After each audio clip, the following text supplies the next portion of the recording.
Hello, hello. Thank you very much. Can somebody turn off the front lights? Yeah, we want good visuals. Welcome to everybody. Thank you for coming tonight, and welcome everybody who's watching online on Zoom. We appreciate you all. It's been one of those kind of days here in Korea. One of those things, I got up at 5 a.m., caught the KTX train down to Gyeongju, the ancient capital, and I gave a lecture this morning about the mountain spirits and integration with Korean Buddhism. And then I went out there in Gyeongju and visited two obscure Buddhist temples in a remote mountain that I'd never been to before. Took photos, got back on the KTX, came back to Seoul, had dinner, doing a lecture tonight. There, the modern world is amazing that you can do that. With our transportation system, it is incredible. And the thing, that you can arrange to do a day like that with confidence. I mean, I knew I could do it just perfectly fine, get to Gyeongju, get back, be on time for everything. Just had the KTX tickets, and you can just do it and not even worry. It's amazing. Yes, now here we are. We're talking about our topic here. It's forward, it's back. Yes. New manifestations of Dan-gun artworks. We're going to talk about the myth and the artworks of it and what is new and changing here in just one particular place devoted to this in this nation. We scheduled this lecture tonight because the holiday is coming up. In just one more week, October 3rd is National Foundation Day. It's the day of Dan-gun. It's called Gaecheon-jeol, and to be in advance of that holiday and perhaps inspire people to go see some of the events that happen for Gaecheon-jeol, which are not well known, not publicized, a little hard to find. Ask during the question time if you're interested, and I'll tell you what I know will be happening. Okay, this is me. I'm going to go through these slides pretty quickly. If there's anything really interesting to you that you want to ask a question about later, take a screenshot with your phone so you can remember what it is you want to ask about. I've been a member here of the RAS since 1988, 40th anniversary coming up sometime. Yeah, happy member. All right, now Korea's mythical founding king, the first king of the first Korean kingdom, and it is mythical no matter what North Korea and certain fanatics in this country will tell you. Dan-gun Wanggeom has been freshly revered for more than a century now. Really just got going in the early 1900s as a revived thing, and for a century, but it's been pretty important. And there's a public holiday, one of Korea's great national holidays, National Foundation Day, or Gaecheon-jeol, the opening of heaven, coming up soon.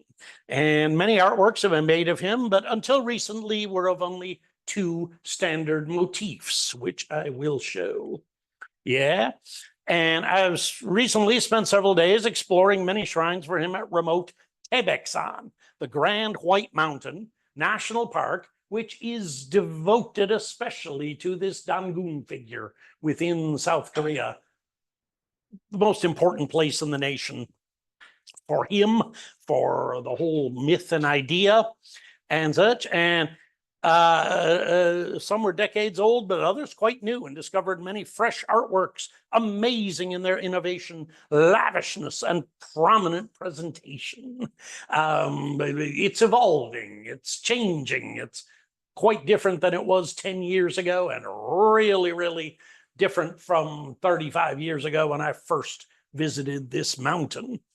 In this lecture, I will show many examples, explain interpretations of them, also delve into the socio-cultural significance of this trend and the importance of Dan-gun's image and story to the inevitable future reunification of the Korean nation. We'll just touch upon that. Last we could actually make an entire 1-hour lecture about that, but maybe in the future. All right, now here we're talking about this myth. Korea's ethnic ancestral Sanshin. Sanshin is a mountain spirit. Now, he's the founder of, Dan-gun is the founder of the Korean ethnic group. And if you take Koreans as an ethnic group, you realize, maybe you don't know this, didn't think about it, Korea is the 11th biggest ethnic group in the world. Number 11, the way that the United Nations officially defines ethnic groups. Number 10 is the Germans. At 82 million, there's about 80 million Koreans, just behind the Germans in this way. I mean, worldwide, Mexico to Uzbekistan, and especially here in the Korean Peninsula, of course, 74 million of them right here. And as an ethnic group, and Dan-gun is the originator of this ethnic group, which is then one of the world's most important. There's thousands and thousands of ethnic groups you can identify, and Koreans are the 11th biggest. All right. This has become the main story of Korean national origin. It wasn't always, but it has become pretty much universally accepted and basis of the opening heaven day, which is coming on October 3rd. Officially, October 3rd, that's what the government set it, upon the foundation of the Republic of Korea, 1948. The government deciding to use solar calendar, putting it October 3rd, but it's originally the third day of the 10th moon, which would then happen always in late October or early November. And many of the really fundamentalist, passionate groups that worship this event and worship Dan-gun as an ethnic founder god, they have switched to now they insist on doing it by the lunar calendar. And this is weird. It might fall on like a Wednesday in an ordinary working week at the beginning of November, and hardly anybody's going to show up. So I don't know why they do that. Exactly for that reason. I mean, at least on October 3rd, it's a national holiday. You can get the public to come to your event, but they do. Many of them do, and some of the shrines are now pretty empty on October 3rd. There's no formal ceremony at some of the big shrines. So that's changing. That just changed within the last 5 or 6 years. That changed. So you gotta keep up. Korean culture is far from stagnant. The myth tells the founding of legendary Gaecheon-jeol.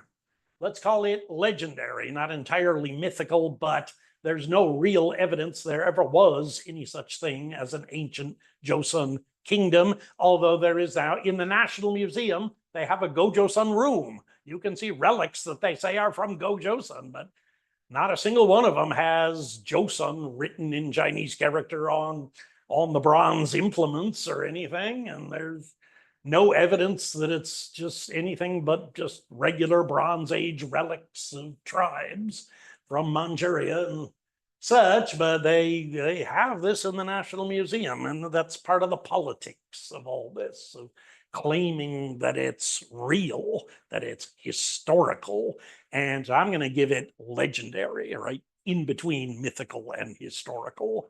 There is some ancient Chinese document that didn't mention a Joseon kingdom, but maybe the writer just heard some story about it, or maybe he actually met somebody from there who had that title of a group. Certainly it wasn't a kingdom. It wasn't a kingdom. They didn't have any kings. It was tribal groups, and they would have had a tribal chief of like a tribal federation at best.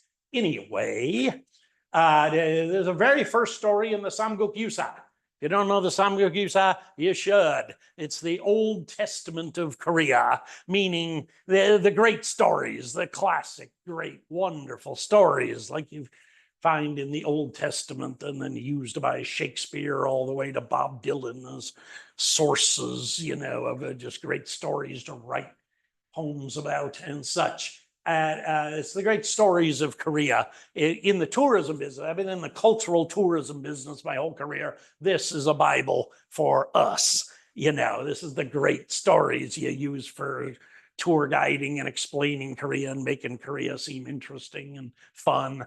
It's all the great stories. It was written in the Monk Irian in the late 1200s. And it's a nationalistic work. He wrote it to try to give Korea an identity. By the late 1200s, the Mongols had conquered Korea.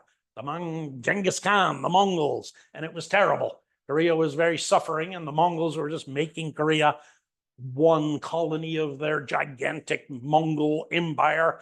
And Master Irian, who was an enlightened Zen monk, wanted to really try to be sure that he wanted to manifest that Korea has an identity. Korea is a different ethnic group, an independent group of people, even though Korea came from many, many different tribal groups joining together, and then 3 big kingdoms or 4 who eventually united into one on this peninsula and such. But he wanted to contradict that and say that Koreans had one origin. There was one origin of the Korean group. And so he put this myth of Dan-gun and Gaecheon-jeol as the very first chapter, the first thing in this book. And this, by the way, is the cover of what I think is the best translation so far. Someday, Brother Anthony is going to give us a better translation of this book. Something we need it. But this is the best translation so far, 2006 by Kim Dal-young. That's the one I depend upon. All right. Now, the myth goes like this. Hwanin, he's the king of heaven, emperor of heaven, kind of identified with the Taoist, the jade emperor of heaven figure of Taoism. They also call him Jaesuk, which is a Buddhist heavenly king sort of a thing. Irian put that in there. He's up there in heaven, and one of his younger sons, named Hwanung, asked him to send him down to earth to govern his own land. It's important. He's a younger son. The problem in every royal family, if the king has many sons, well, the first king is the crown prince. And the second king would be head of the military.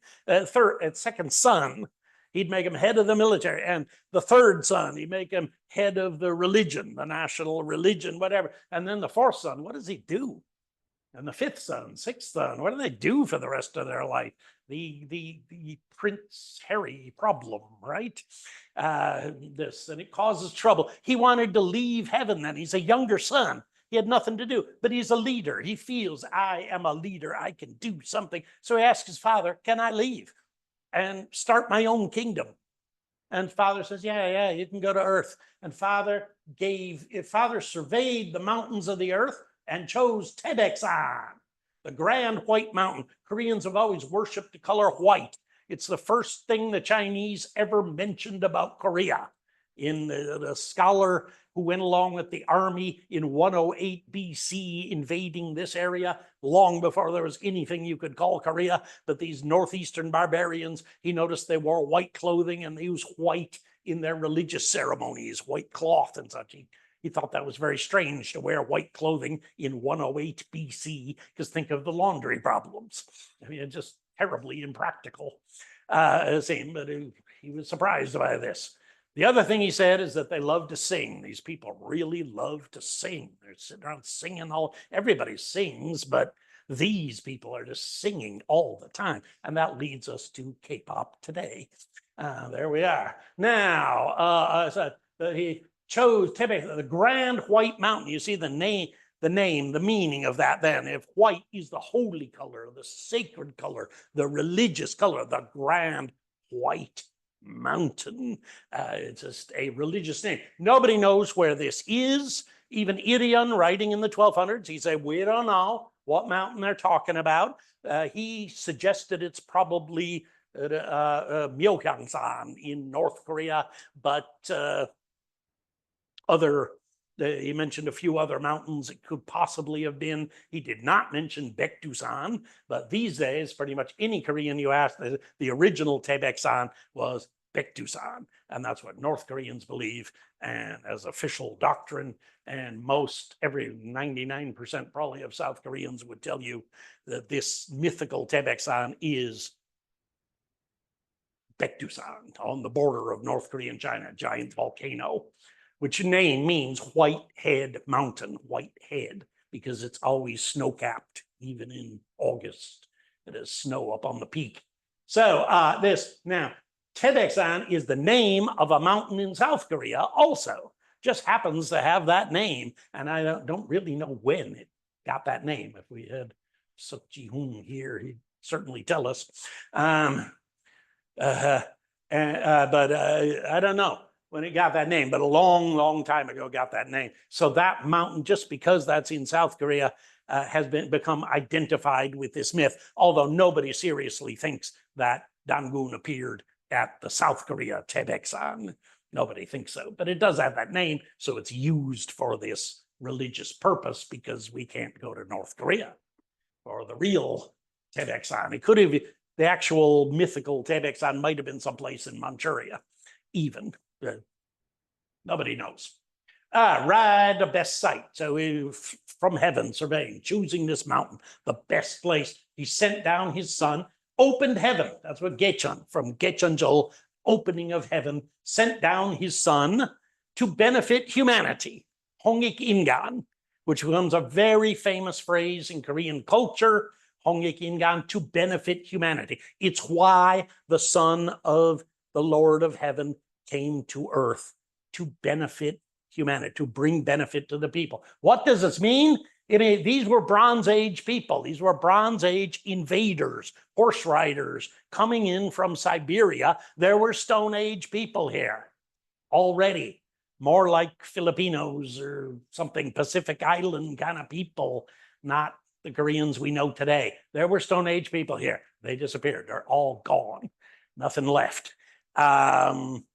They were displaced, we say politely. But you can imagine Bronze Age people would consider Stone Age people to be like animals, half human, half animal, lower level. And so to benefit humanity, bringing them Bronze Age culture, the same way much later, Iron Age and Steel Age people encountering primitive people, they want to benefit them by bringing them our culture, electricity and cotton clothing and all the wonderful stuff that we enjoy, bringing it to these tribes in Africa and Brazil.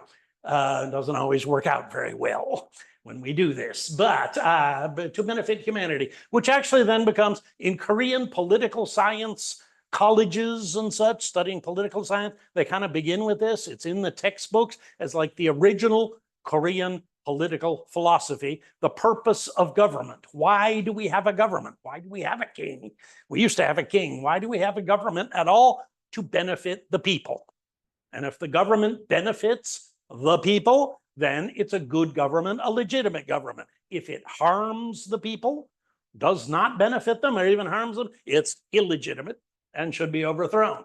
The original Korean political philosophy, right there. Hongik-ingan. Now, just by great irony, then because of this Hongik-ingan slogan, there came to be Hongik University of the Catholics, Catholic University here in Seoul, one of the great universities of Korea called Hongik University. And then the entrance area in front of Hongik University, Hongdae Ipgu, named after this, becomes the youth center of Korea, and the hip hop and the underground nightclubs and punk rock and now K-pop center of Korea is named after this and after this myth.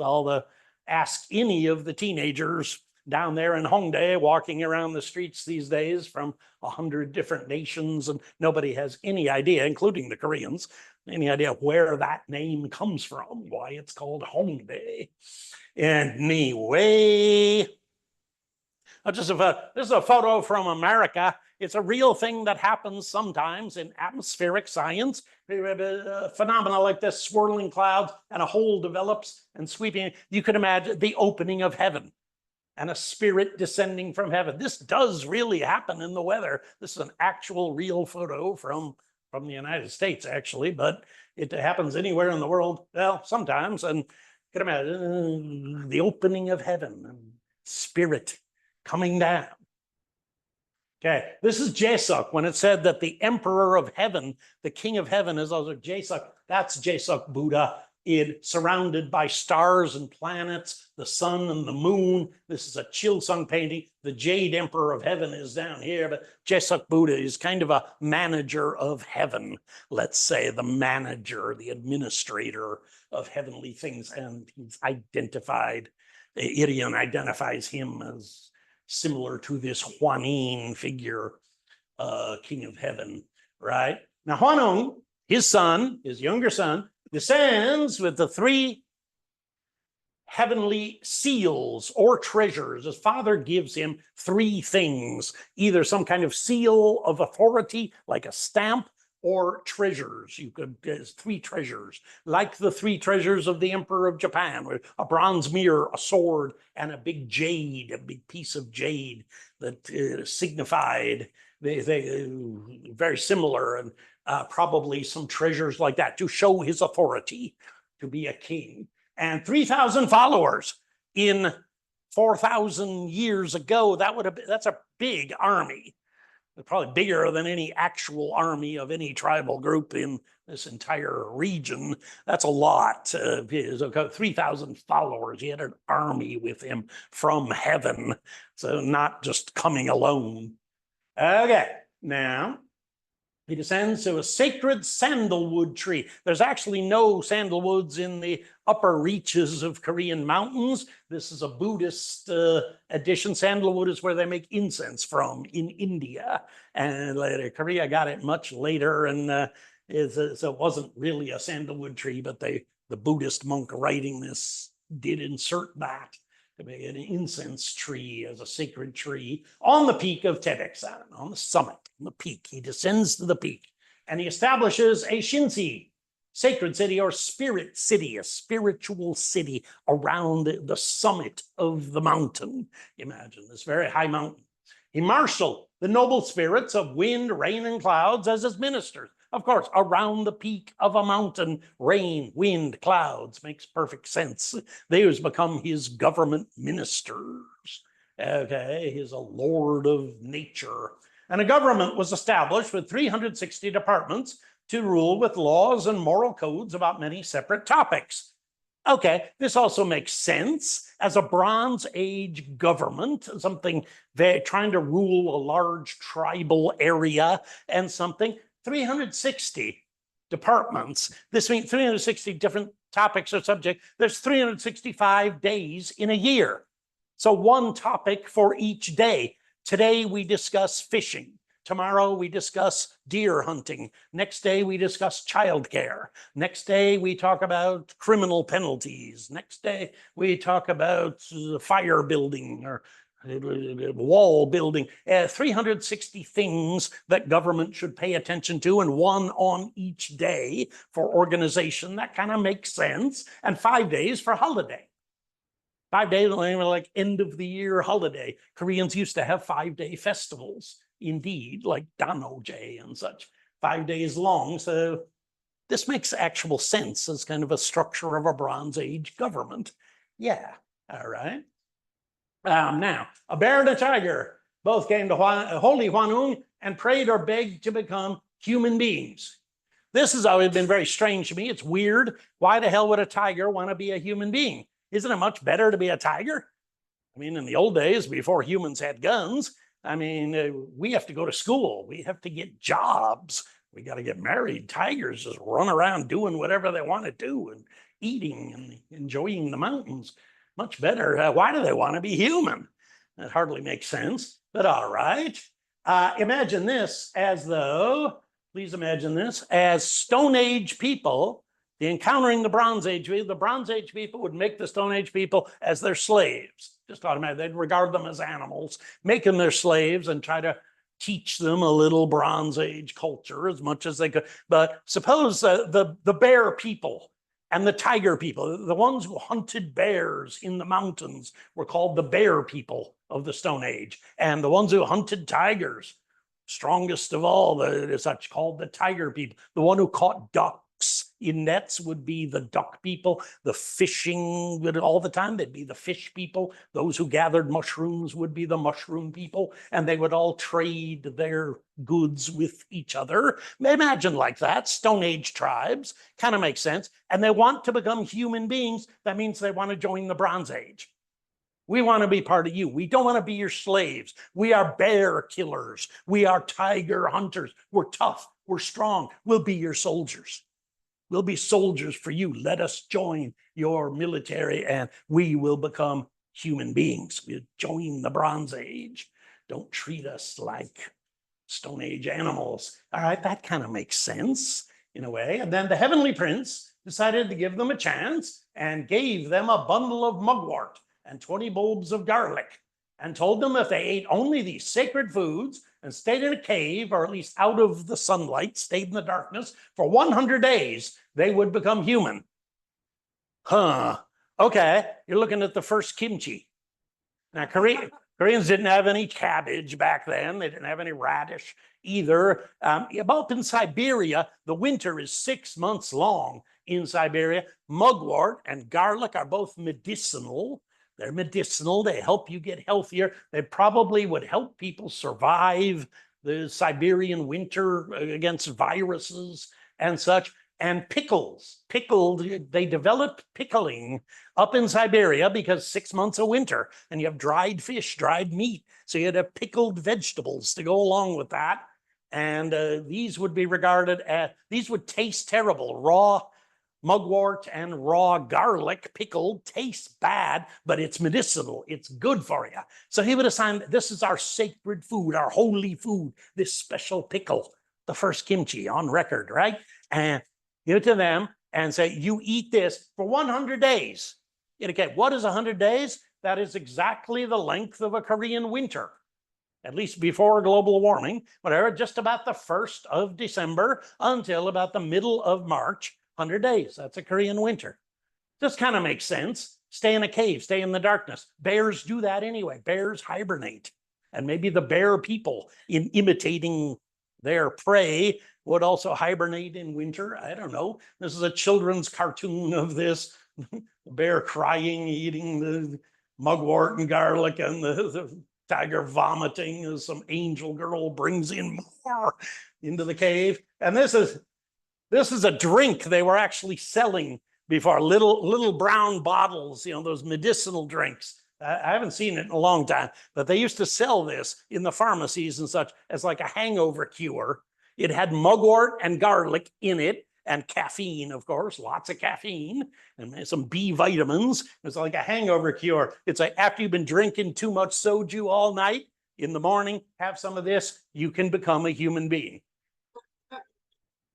This will make you a human being. You can revive, become a human again. This was funny. They used to sell this. Pretty cool. Now the tiger gave up in impatient hunger. Tigers do not hibernate in the winter up there. They go out and hunt for deer and rabbits in the snow. So they can do it. The bear, accustomed to hibernation and such, and the bear could do it. He left the cave. The bear remained. And then after 21 more days, transformed into a young woman.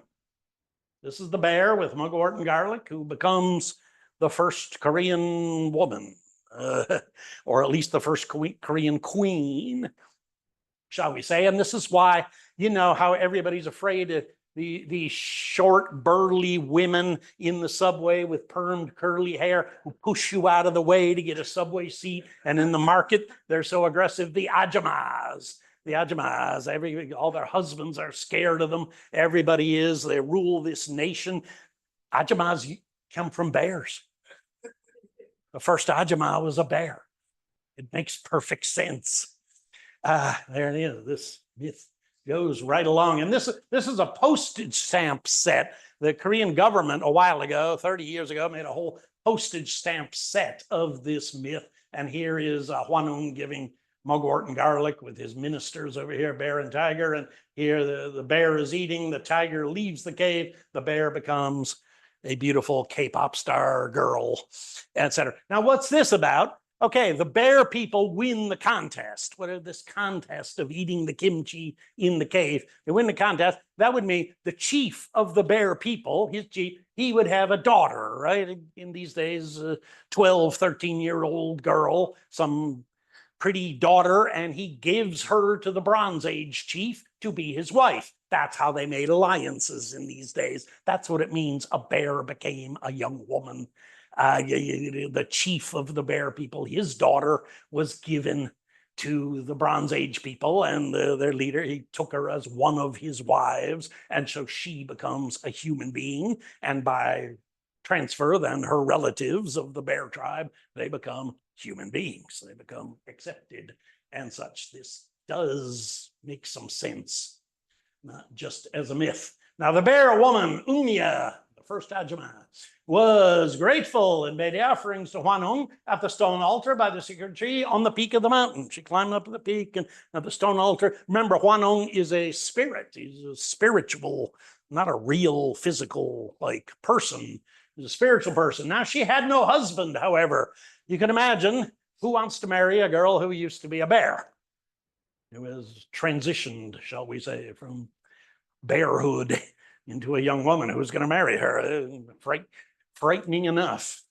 Normal women, frightening enough, but a bear woman, no husband, nobody wanted to marry her. She prayed for a son at the altar. In the old days in Eastern Asia, every woman wanted a son, a baby boy. So she prayed to have a son. Hwanung was moved by her prayers to transform himself into a human man. He suddenly appears in human form. Hello, here I am, baby.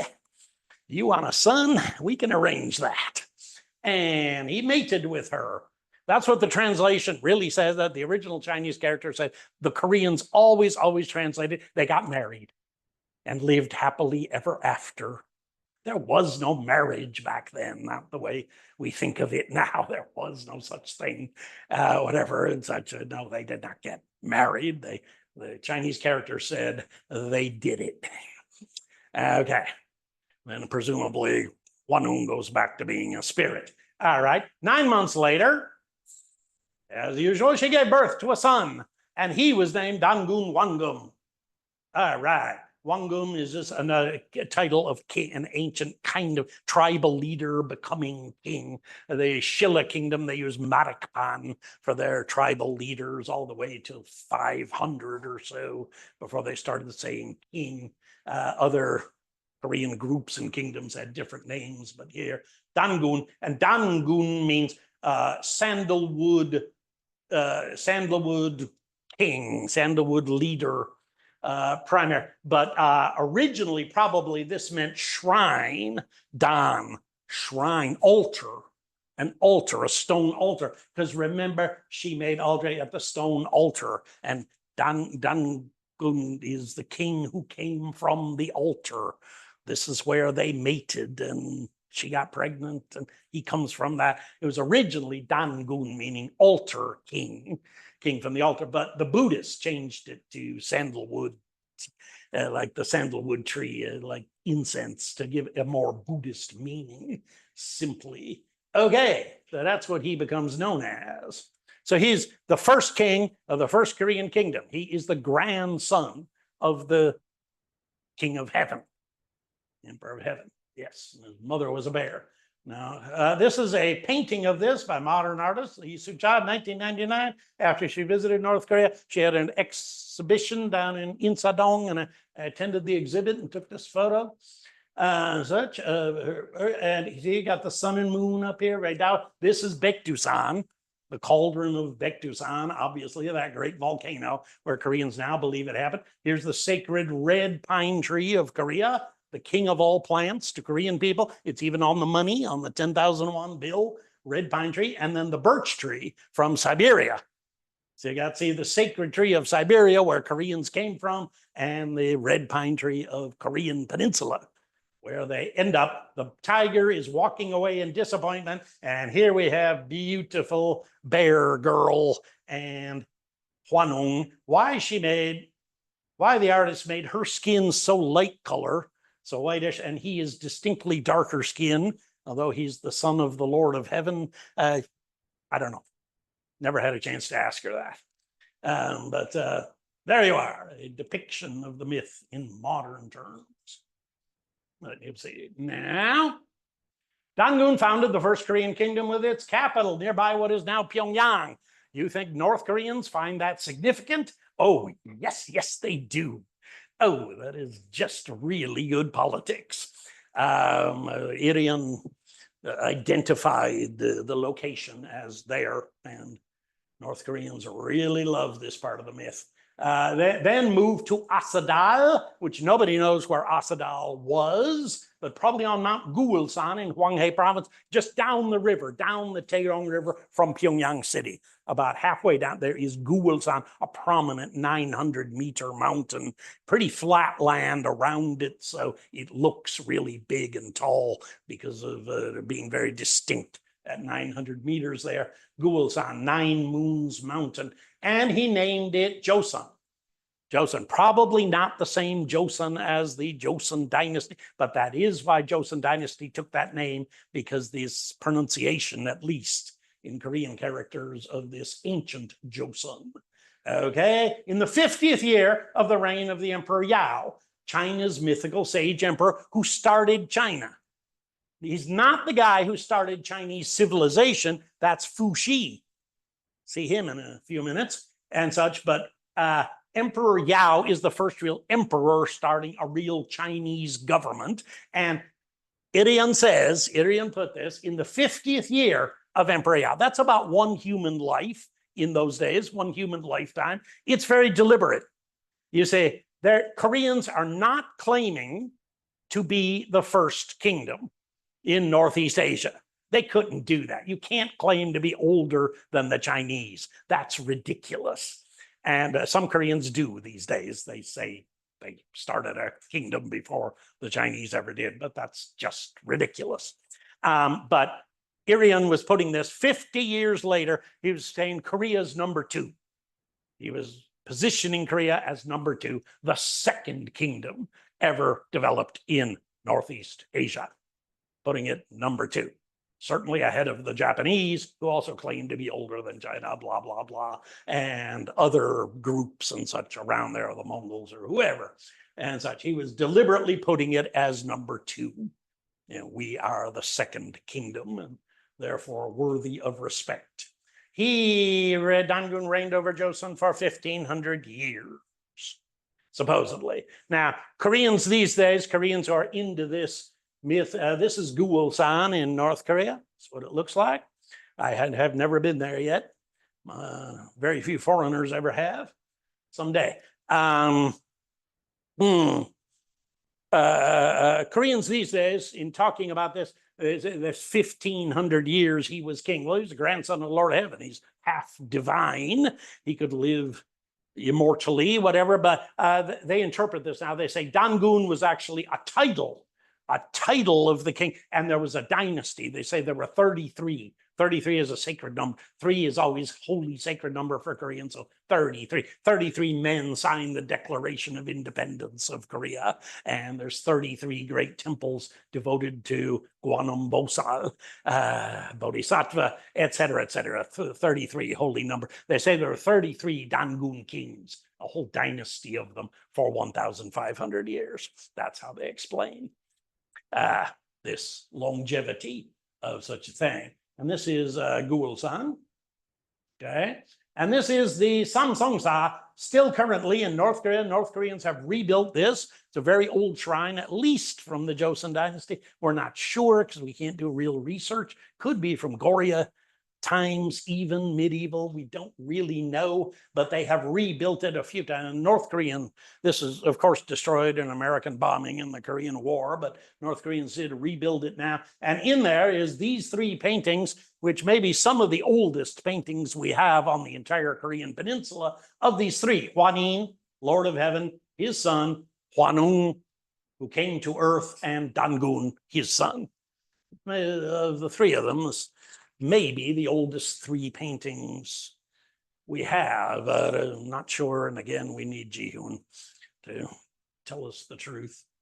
At the end of his reign, in 1122 BC, This is the foundation. King Wu of the Zhou dynasty founded the Zhou dynasty. Today, we think that date is, I think, 984, or some scholars say 956. It has moved much forward. But in the old days, everybody thought the Zhou dynasty of China was founded in 1122. So Idian wrote this in, that date, as a real date.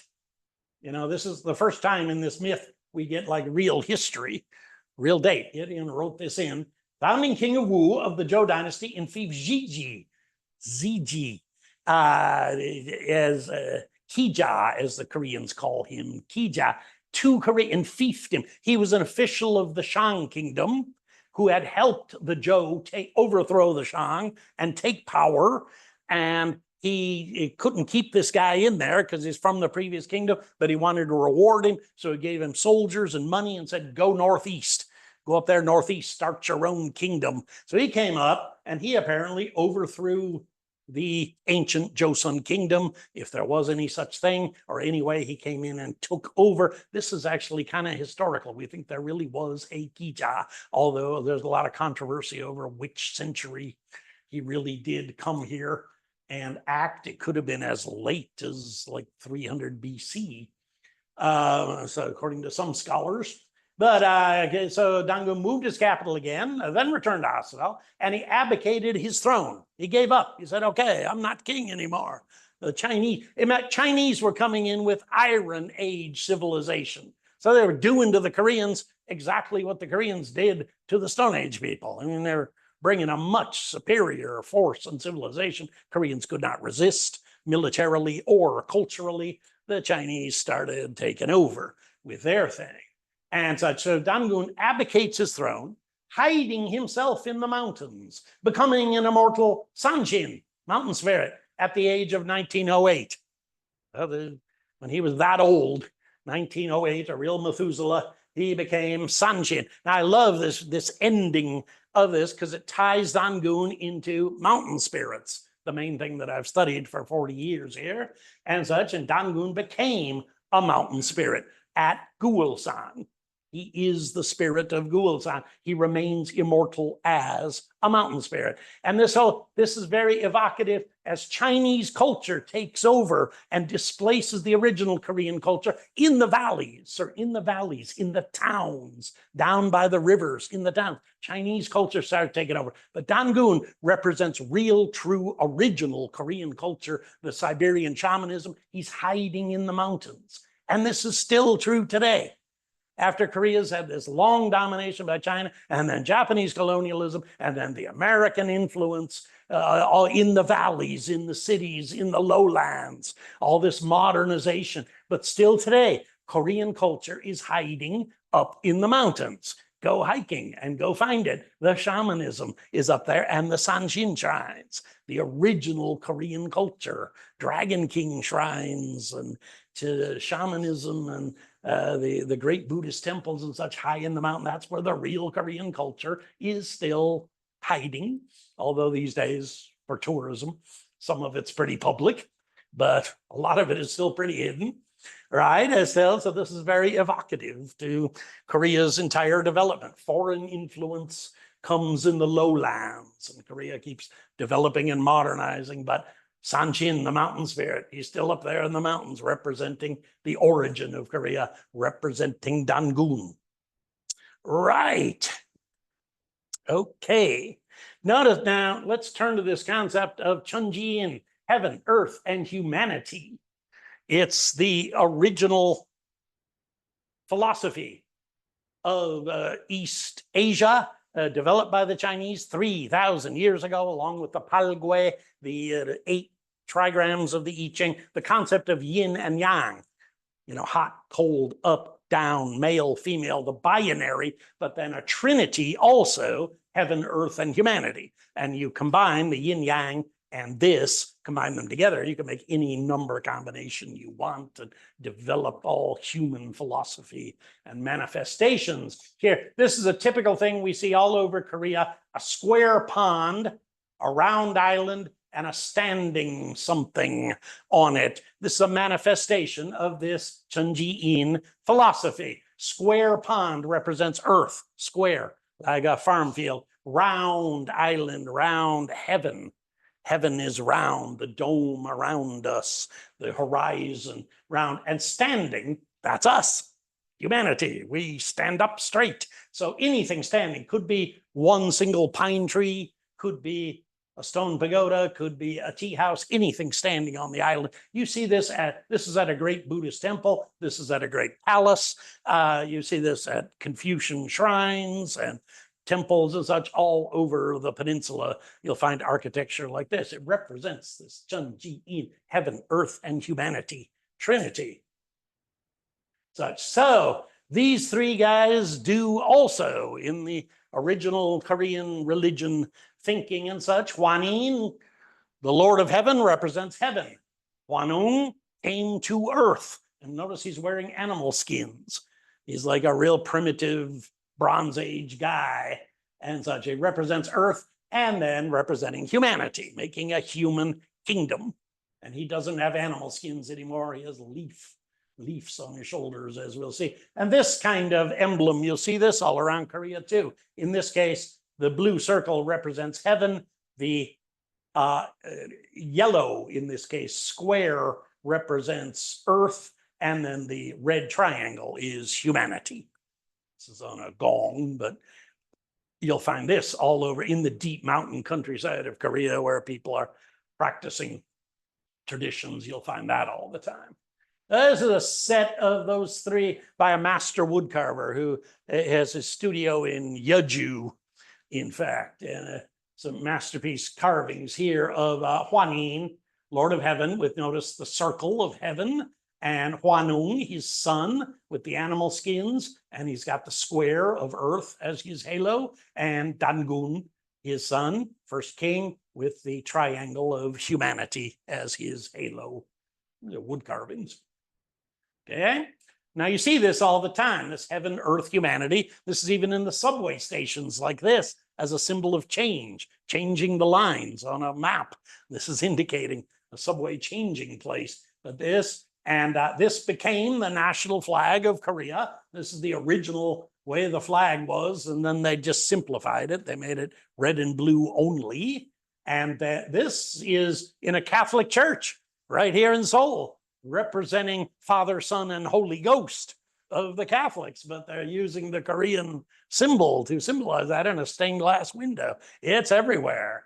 As you look, the three-part supreme ultimate symbol, the Samtaeguk, we call this, all right? Korea's traditional ideology and cultural identity. It's so important, they made it their national flag. Even though these symbols come from China, but it's the Korean national flag. They are Chinese symbols. Nobody could doubt, but Korean flag. Such they were showing their loyalty to that philosophy back in the 1880s when they first developed this flag. They weren't saying loyalty to the Chinese government per se, not that, but to Chinese civilization, to Chinese philosophy. They were loyal. They were rejecting the Westerners and their terrible new ideas back then. All right, and we get Samsung-gak. Now today I could do an entire hour lecture on this, and maybe I will someday. The Three Saints Shrine in every major Buddhist temple has one of these, and inside it has the Chilsung representing the powers of heaven, the stars and the planets, and it has the mountain spirit. Mountain spirit, Sanchin, in this case female, representing the powers of earth. And Deok-sung, the lonely saint, a fully enlightened Buddhist disciple, as enlightened as any human could ever be. So the best of heaven, the stars and planets, the best of earth, the great mountains, the best of humanity. They're together in one shrine. And it's no coincidence. It represents that Chun-Ji-In philosophy. Right. And in a Samsung-gak, always you have Sanchin, the mountain spirit, and his companions are usually, like I just showed, Deok-sung and Chilsung, but also sometimes Yongwang and sometimes Dan-gun.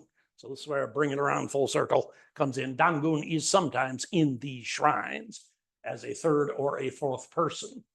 Now here's some of the oldest antique paintings we have of Dan-gun. Doing this. Got to keep the time here. Whoa, keep bumping that. Didn't want to. Okay, so the earliest painting, some of the oldest we have. This is a 1926 one that was commissioned to copy a 1910 one. Which is one of the really oldest modern ones. This one may really be 19th century. I've had this whole discussion with Ji-hoon about this, and not quite so sure, but certainly 19th century. Shows Dan-gun with leaves, again, as a man of nature. Willow leaves on his shoulders and palawina leaves, another sacred tree, the palawina tree, palawina leaves around his waist. This is maybe the oldest depictions we have of him being like this.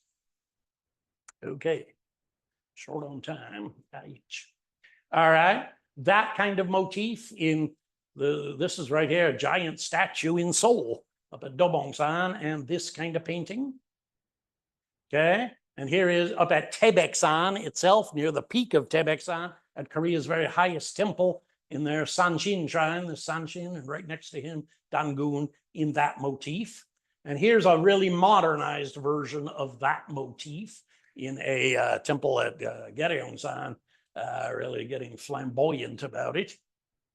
Okay, this comes from Fuxi, the origin of Chinese civilization, not the parallel of Emperor Yao, the first emperor of China, who'd really be the parallel to Dan-gun, but Fuxi, who actually started civilization and philosophy. Supposedly, Fuxi made this first yin-yang thing and the 8 trigrams. These are depictions of him, and he has this leaf mantle on his shoulders and his waist.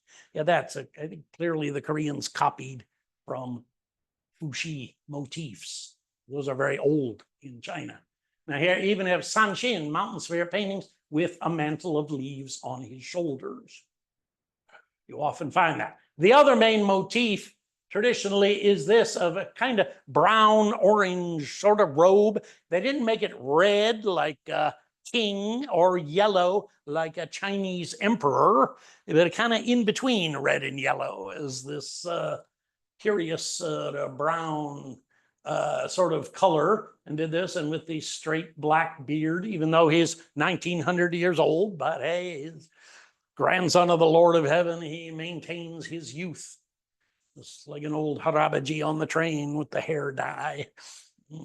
All right, this is right here in Seoul. The main shrine in Seoul has him in that brown robe with a white scarf over here and the black hair, both in painting and statue. Right here, and this is at that shrine here in Seoul. This is the ceremony that they used to do on October 3rd, and now they're doing it by the lunar calendar. They have the ceremony here. This is something you can go see, and if it's convenient this year, maybe I'll hold a tour to go see this. I used to do this tour every October 3rd, but I did it just last year. I brought a group of people on October 3rd to this shrine, and there was no ceremony. Big surprise, and I what? And the manager said, they changed the lunar calendar. They're going to do it in November. Come back then, and such. But it's a great little ceremony. You see, it combines Neo-Confucianism, Taoism, shamanism, kind of all together in different ways to do this ceremony. This is a weird one. This is the Jungsan-do cult, if you know this. One of Korea's native cults depicts Dan-gun as a Chinese emperor. This is full-on costume and hat of a Chinese emperor, like Tang Dynasty. A little weird that they do that, actually. But now Taebaek-san, we get to Taebaek-san itself, 7th highest peak, 7th highest summit in South Korea, and there's this ancient stone shrine right on the peak. One of my favorite places, and this is Mangyeongsa, one of the maybe I think the highest temple in South Korea, the highest altitude temple at a full 1,500 meters. There's a few other contenders who claim, but I think this one is it. Okay, that's Taebaek-san, great mountain to climb. And this is the stone shrine on the peak. And on October 3rd, I think this group still does it on October 3rd, although the Other groups now do it by the lunar calendar.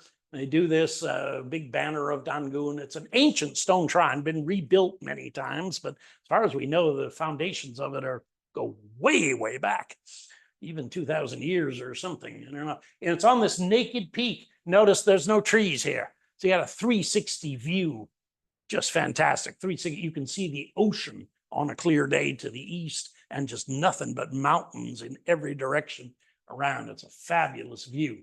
They do this. It's called the Heavenly Peak. This is me in 1999. I brought students from Yonsei University up here to see this, and that helped me get fired from Yonsei later. Yonsei is a Christian university, and they didn't like this too much. I'm doing this, but here I'm wearing green clothing. This is the boss giving a speech, and he gave the microphone to me and let me give a speech to the crowd, and my student here translated for me and such. And here we're writing prayers on a paper and light it on fire and then release it, and the paper goes up into the heavens, lovely and spirit writing. Yeah. All right, Taebaek-san is now national park. Used to be a provincial park, just this part, but now it's national park, and they expanded it to like double the size to include Hambaek-san over here, one of the great national parks now of Korea.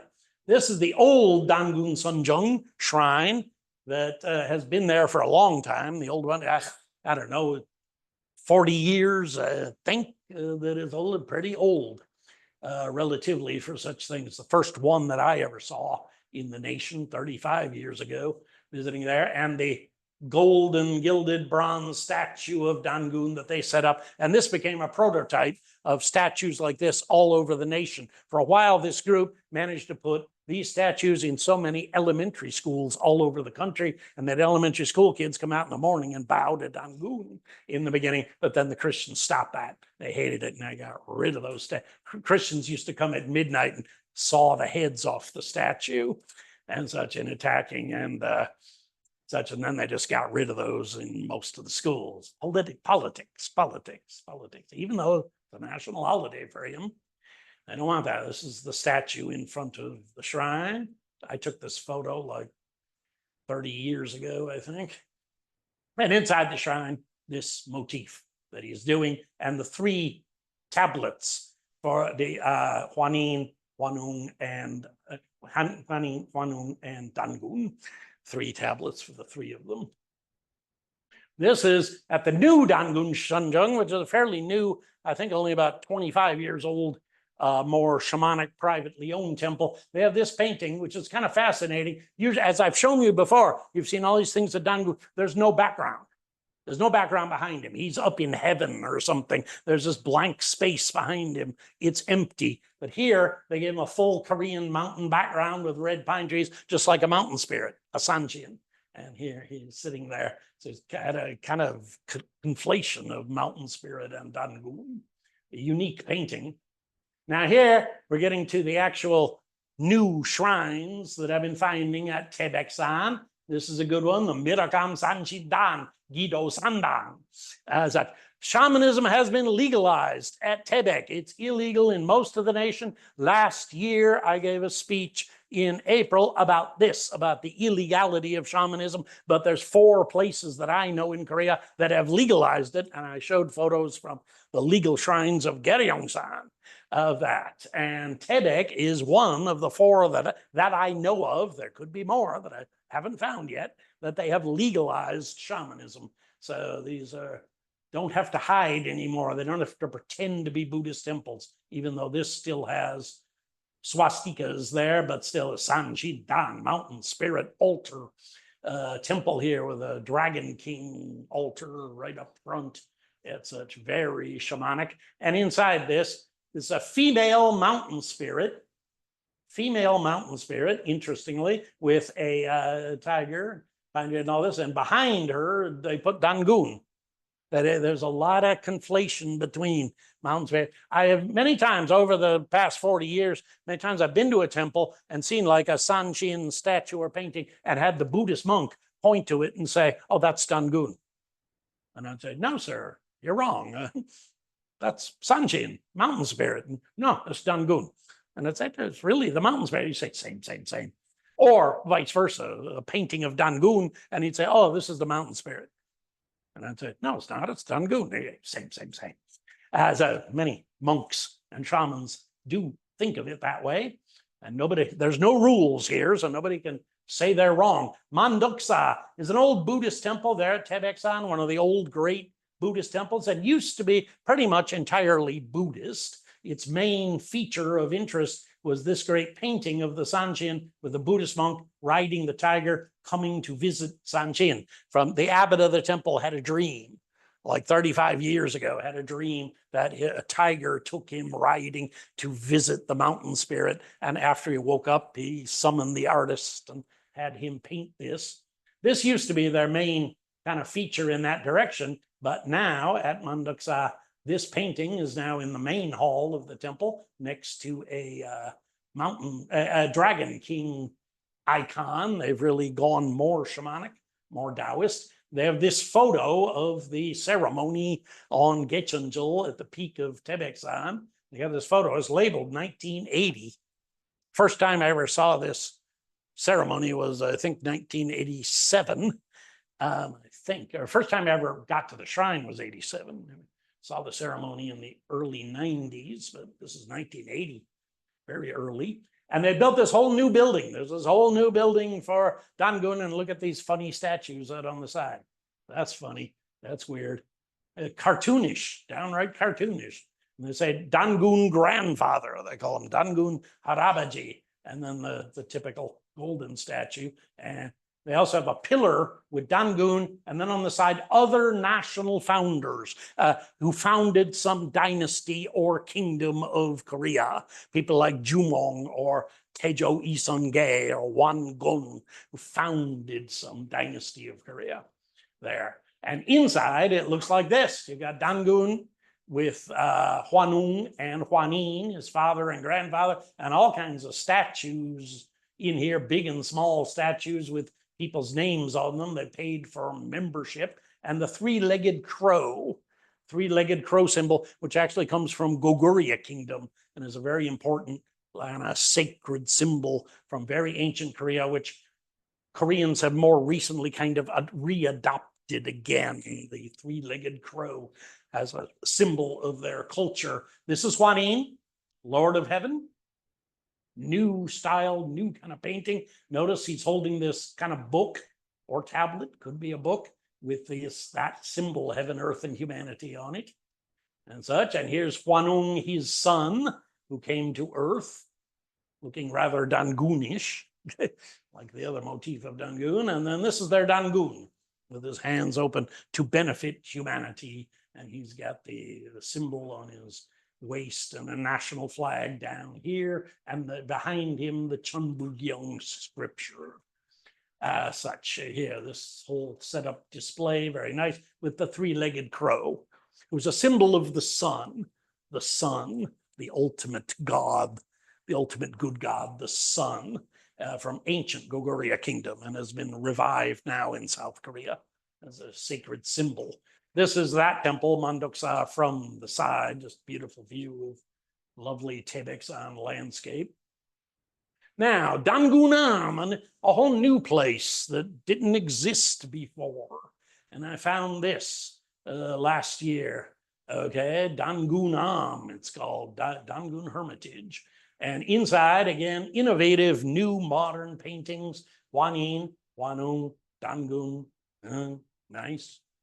And Hwanin with a palace, a kind of jade palace, heavenly, a very Taoist kind of concept behind him. And he's holding the Mugunghwa flower, Korea's national flower, and he's got a yin-yang, red and green badge on his button. And Hwanung, his son, with a three-part Taebaek on his thing, and he's holding a kind of a tablet of office and such, and he's got his staff also, and a leaf in his hair crown, and Baekdu-san behind him. He descended to Baekdu-san, supposedly, and Dan-gun himself, their son, and next to him, the Chunbugyeong. Maybe next year I'll do my RAS lecture on Chunbugyeong. This is an interesting topic. It's an ancient scripture, claimed to be an ancient scripture. It might have just been invented about 1920, but They claim that Dan-gun wrote this. It's 81 Chinese characters that he wrote way back 4,000 years ago, and he inscribed it on the cliff of a mountain cliff at Gaecheon-jeol in North Korea, where we can't go, but supposedly North Koreans maintain that cliff, some kind of shrine or something. I've never seen a photo of it though, but I've heard that elite people have gone there visiting. Whatever, the Cheonbukyeong, well, we'll talk about that in a future lecture. It's a whole different, new, interesting thing. And sacred scriptures such as Cheonbukyeong and others. This one is written in with Chinese and Korean alphabet characters. Cheonbukyeong is just 81 Chinese characters only. All right. They have also a mountain spirit shrine at this temple. And mountain spirit, good one. Modern. Okay. There's a ton now. Taebaek-san, Baekdam-sa Ipgu. Baekdam-sa is a famous Buddhist temple, well-known Buddhist temple, but then Ipgu, the entranceway to that temple, there is Yaksuam, a medicinal water hermitage, and they have a Dan-gun Sunjung like the other. Sunjung means like saint hall, a hall for a saint, meaning a main worship building. It's a high-level title. And inside, very simple, really, this kind of white motif, Dan-gun in a chair, and here's a woman who's there worshiping, and there's Baekdu-san on the wall. Then the Dan-gun Sun Daewang-sa Great King Temple, Dan-gun Sunjung, as it's called here. And again, a new place. A new place did not exist 10 years ago, I'm quite sure. Visited this, found this, a long walk to get in there. This is very remote. To get in there, they have Dan-gun Sunjung, they say, and there's shrine back here. Here's the monk of the temple. What makes people live in a very remote, faraway place like this and have their own temple and just tend the place like this, spend your life doing this? I guess I could imagine doing that. This would be pretty cool.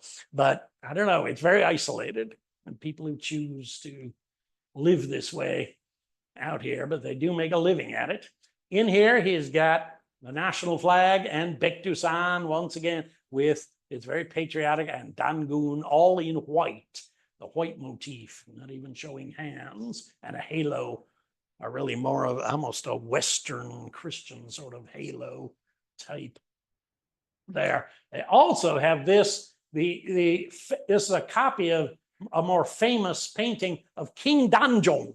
Now, Dan-gun was just 10 years old, and his uncle booted him off the throne in the late 1400s. And then his uncle sent him into exile in Yeongwol County, not too far from Taebaek-san, like one day's horse ride away from Taebaek-san. He was in exile there, and then some officials kept trying to restore the little boy to the throne because he was righteous, and the uncle had him murdered. He sent poison to him, ordered him to take it, had him killed. And then later, this is the county magistrate, came out early one morning, and he found the ghost of King Dan-gun after he'd already been put in a tomb and buried, but his ghost riding a white horse to the east. And the magistrate offered to him and said, "Sir, where are you going?" And he said, "I'm going to become Sanshin at Taebaek-san. I'm going to Taebaek-san. You will find me as Sanshin, mountain spirit, there." So this is an interesting legend, and there is a shrine for Dan-gun, King Dan-gun as mountain spirit, way up at the peak of Taebaek-san. There is a shrine for him there, and this shows with, I guess, the original Dan-gun, I'm thinking, behind him here with two angel attendants. All right, and they have this mountain spirit painting, very nice, with silver tigers.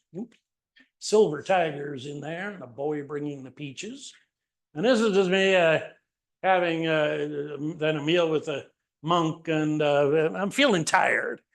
I mean, I visited like a dozen temples and shrines in one day by walking all around the slopes of Taebaek-san. And this is my last. I'm kind of tired out at this point. I'm ready to catch the train. So you get the mood. All right. Now, if I may briefly pontificate, over what does this mean. These are flourishing. I'd simply like to say there's new artworks, new stuff, and these things are expensive. You know, you got to pay an artist to paint this stuff, and you pay by the size of the painting and such. And these are new, big, luxurious paintings. It's a cost of money. So donors are given that money to support these shrines and temples, networks of donors, and they're putting into this. This is not dying. It's not going away. It's flourishing. If there's new money like this going into it, you know, 100,000, a shrine total, the building and then the paintings in it and the statues, you get $300,000, I suppose. I could never build one of these. They get that much money together. And I've seen some that are like $1 million with the wooden architecture and all that. Oh, wow. Okay, so it's not going away. It's not fading. It's flourishing. It's important. You don't see much happening. Koreans don't talk much about Dan-gun. If you ask them, they'll say they don't know. They won't be able to tell you the myth like I told you. They don't really know what it is. Even I've had like been interviewed on KBS TV and had the anchor, you know, saying like, well, wasn't it like a bear and a tiger came down from heaven? And then they got married and their son was Dan-gun. No, that's not it. Some big famous TV anchor. That really happened. I think they never showed it. But and on October 3rd, you'll be amazed. It's a big national holiday. Nothing's happening. I was just in the Gyeongju city, ancient capital tourism center. I was in there this morning, and I went up, just asked them what's happening for Gaecheon-jeol in Gyeongju city. It's Korea's greatest, biggest tourism city, tourism center, and devoted to ancient Korean culture. What are you doing for Gaecheon-jeol? And they all looked real confused, and they checked their computers, and they said, no, nothing. There's nothing here, no event. There's nothing in Seoul. You would think the national president should make a speech. Like every Gaecheon-jeol, he should say something. I mean, like American in 4th of July, there should be a White House statement always, and at that kind of holiday, and there at least some presidential statement, if not a speech, if not a stadium rally or something. Nope. I'd be surprised if you can find anything at all happening in Seoul. There are around the countryside, there's various, I know of about a dozen Dan-gun Sunjung shrines around the nation, various places, and they will probably have a ceremony if they haven't changed to lunar calendar. And I hope they haven't, but then there's not much really happening, and that's really surprising. But they keep it as a national holiday. Nobody has ever suggested they should cancel the holiday, like they've canceled certain other holidays that were useless, like Constitution Day, pointless. They canceled it. Possibly, I think maybe just because October 3rd is wonderful weather, and they love having a holiday on October 3rd. Everybody goes mountain hiking. It's just great, and they want to keep the holiday. And sometimes Chuseok lines up with Gaecheon-jeol, and then you get a whole week holiday, or even 10 days once happened. And so, I don't know, but it's important. It is the founder of the Korean ethnic group. It is their symbol of unity. If you ask Koreans, what makes you think you're one people?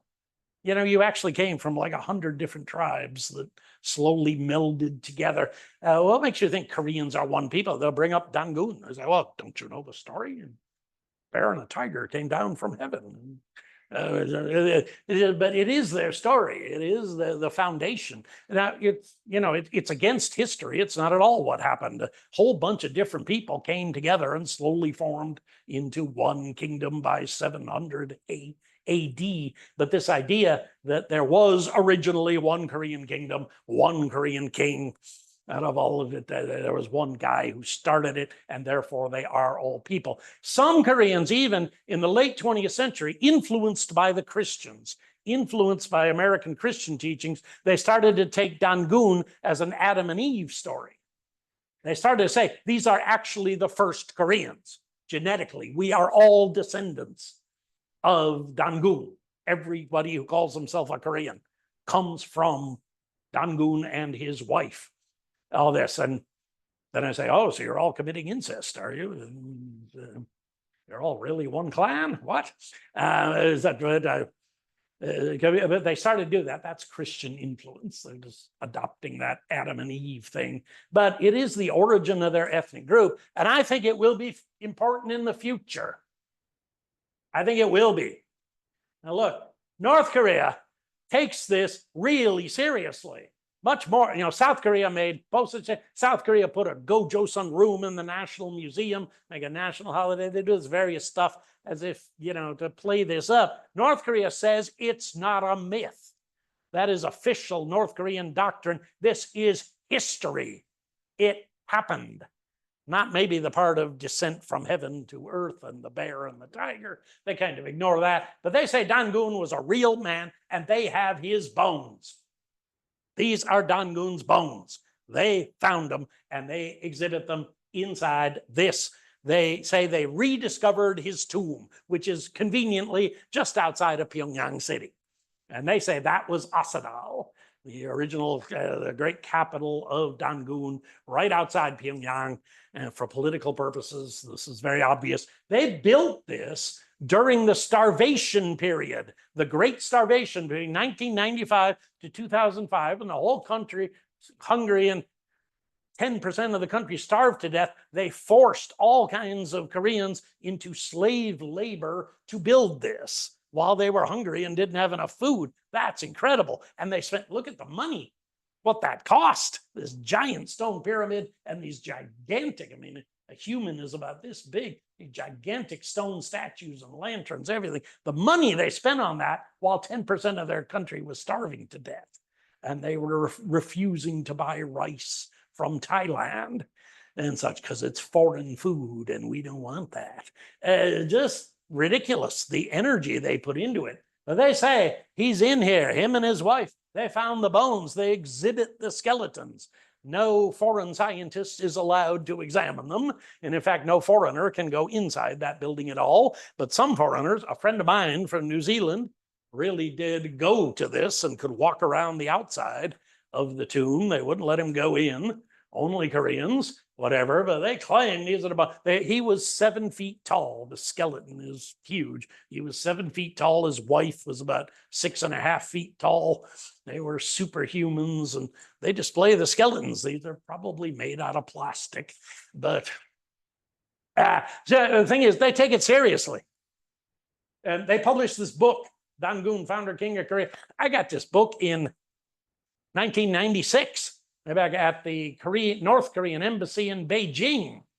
Don't tell the KCIA about this, but I was doing Lonely Planet research. But I got this book in English there, and it's a 200-page book in English. In fact, very good English. They got some American prisoners somehow to edit this. It's quite very better English than most of the South Korean publications. And it's full of all these academic papers of North Korean anthropologists and scientists and such, all the research discovering that Dan-gun was real. And this is his real capital and his real tomb. And these are his real bones. They prove it. And all kinds of photos, Bronze Age relics and such going, yeah. So I think, my final point, I think now someday North Korea is going to break down. Dictatorships like that never last very long. It's lasted 75 years. It's a miracle they've made it 75 years. I never gamble that a miracle is going to continue myself when I'm at the casino or something. The dictatorships like that just fall. They always fall sooner or later. And this one is way overdue. That something is going to go down. And someday Korea is going to be ready for reunification. They're going to come together. And this is going to be really important. Dan-gun and this Gaecheon-jeol myth. That's why South Korean government is maintaining it as a national holiday, although it seems like nobody cares. It's going to be important because why should Koreans be one country? Why should it? Why can't they have two governments, two countries? The Germans used to, but the Germans finally felt they could be one Germany together. Why should they? Well, Dan-gun. Is the reason they were originally one people. They all come from the same clan, had the original first king, and therefore they should be one country under one government.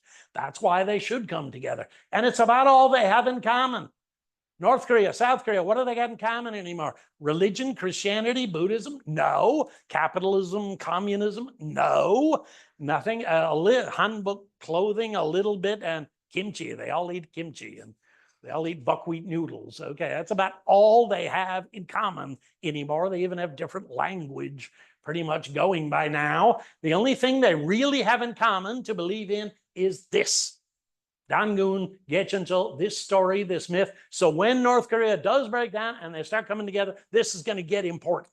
I do believe going to be real important as the ideology of reunification, how we come together as one people, like we were 4,000 years ago, one people.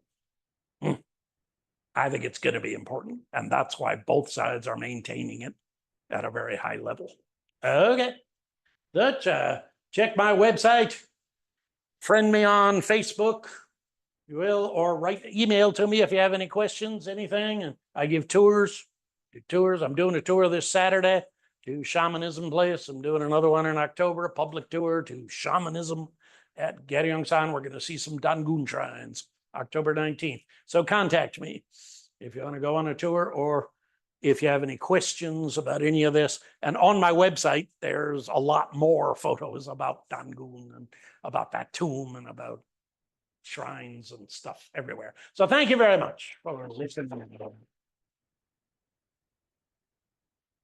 I think we can take just 2 or 3 questions. Yes. 857. Yeah, you might have to. Are they strict here like the other place used to be? Somerset? Oh, I'm sorry. All right, 1 question. Or 2 short ones. Yeah. It's about the icons of Sanshin and Dan-gun. So usually the Sanshin has a tiger with them, and that's how I know it's not a Dan-gun.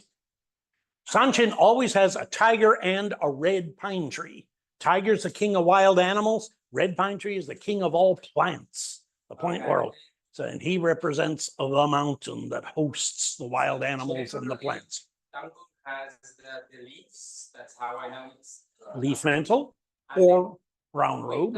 And I'm curious about the chair. They're always sitting on a wooden chair and not. It's a Chinese style chair that old kings, before they developed golden thrones, that's what a Chinese king or very important Chinese person, minister or provincial governor, would sit on a chair like that. So they borrowed that from China for sure. The golden robe is not necessarily Dan-gun, because it can be a king with a Chinese king or. Could represent that. Like they always show, a figure in golden robe is often, and white beard is the Jade Emperor of Heaven, who's a Taoist god directly from China. Yeah, from Taoism.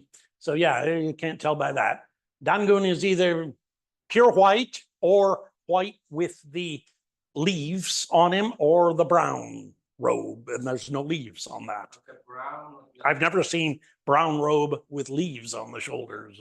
Never seen that happen. I don't know why those 2 motifs developed in the early 20th century, and they've been using those 2. But now there's all these new ones that I have shown you, new ways of depicting Dan-gun, his father and grandfather. So that's really interesting. It's evolving, it's developing. 10 years from now, we'll have a whole nother set of photos and new artworks to talk about. It's developing.